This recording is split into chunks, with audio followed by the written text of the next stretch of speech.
Compete ao plenário processar e julgar originariamente, nos crimes comuns, o presidente da República e o vice-presidente da República, o presidente do Senado, o presidente da Câmara dos Deputados, os ministros do Supremo Tribunal Federal e o procurador-geral da República.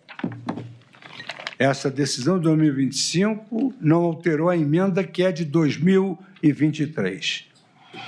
Considerando a cronologia dos fatos supostamente executórios, a denúncia abarca o período de 29 de julho de 2021 a 8 de janeiro de 2023. Nesse intervalo, a autoridade que deteria competência de foro exercia o cargo de presidente, o que mantém a competência do Supremo para o julgamento, mas, vencida a primeira preliminar, no próprio plenário do Supremo Tribunal Federal. Faço um histórico sobre a modificação das emendas. Destaco, não obstante as alterações regimentais, o artigo 5º do Regimento Interno sempre manteve a competência do plenário para o processo de julgamento do presidente da República em crimes comuns. Há uma razão fundamental para isso.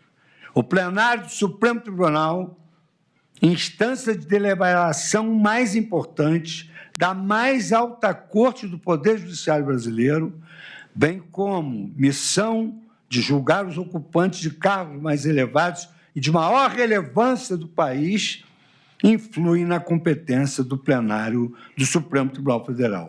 Ao rebaixar a competência originária do plenário para uma das duas turmas, estaríamos silenciando as vozes de ministros que poderiam exteriorizar sua forma de pensar sobre os fatos a serem julgados nesta ação penal.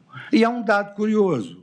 A Constituição Federal, em razão do número diminuto, somos 11 ministros, ela não se refere a turmas, ela se refere ao plenário. E seria realmente ideal que tudo fosse julgado pelo plenário do Supremo Tribunal Federal, com a racionalidade funcional que hoje nós temos por força dos nossos instrumentos digitais e de tecnologia e de inteligência artificial.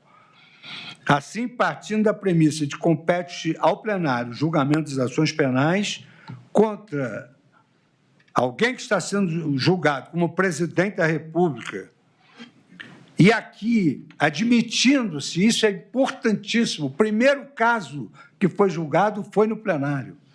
O plenário do Supremo Tribunal Federal julgou o primeiro caso de uma pessoa, de um cidadão carente no plenário do Supremo Tribunal Federal. Um homem sem qualquer prerrogativa de foro. E isso induz a que, sendo a tese a mesma, gravitando sobre os mesmos fatos, que deve-se respeitar a denominada perpetuatio jurisdictionis pela conexão, ou seja, se ali começou, no plenário, ali deveria ter sido julgado todo o processo por conexão, como aponta não só a doutrina, mas também a jurisprudência. E eu trago aqui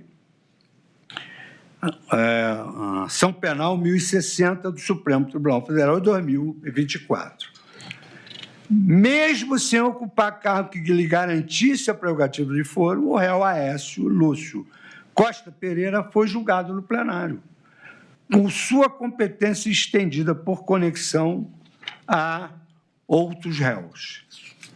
Saltando mais uma vez, senhor presidente, todas as digressões doutrinárias, otimizando o nosso julgamento, em síntese, os réus não têm prerrogativa de foro ratione persone, porque não exercem função prevista da Constituição Federal. Se estão sendo processados como ainda ocupantes de cargos com prerrogativa, a competência do Supremo Tribunal, é da plenária do Supremo Tribunal Federal. O fato de processos conexos terem sido julgados no plenário impõe o deslocamento deste feito para o órgão maior da Corte. E as premissas envolvem casos de incompetência absoluta. Mesmo o caso do plenário, incompetência absoluta indispensável razão pelas duas uma.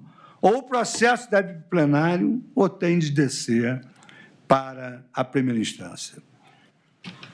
Assim sendo, senhor presidente, eu também acolho essa preliminar de incompetência absoluta da primeira turma e, na forma do artigo 567 do Código de Processo Penal, eu também declaro a nulidade de todos os atos praticados por este Supremo Tribunal Federal.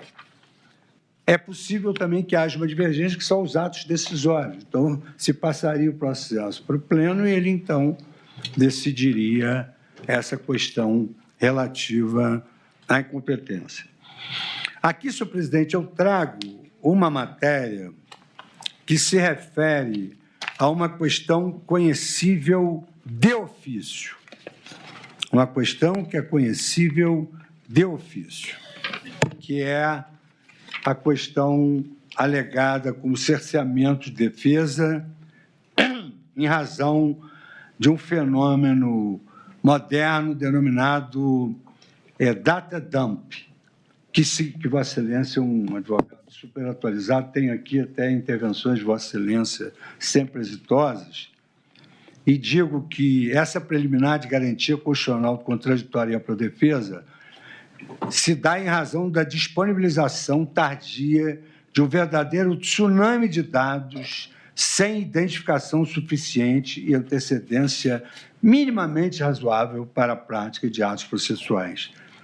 E digo, senhor presidente, porque é importante, e apenas essa parte histórica, que a garantia do contraditório e ampla defesa incorporada ao direito ocidental há longo tempo já era ressaltada na obra do filósofo estoico Sêneca, que afirmava: quem decide o que quer que seja, sem ouvir a outra parte, mesmo que decida com justiça, efetivamente não é justo.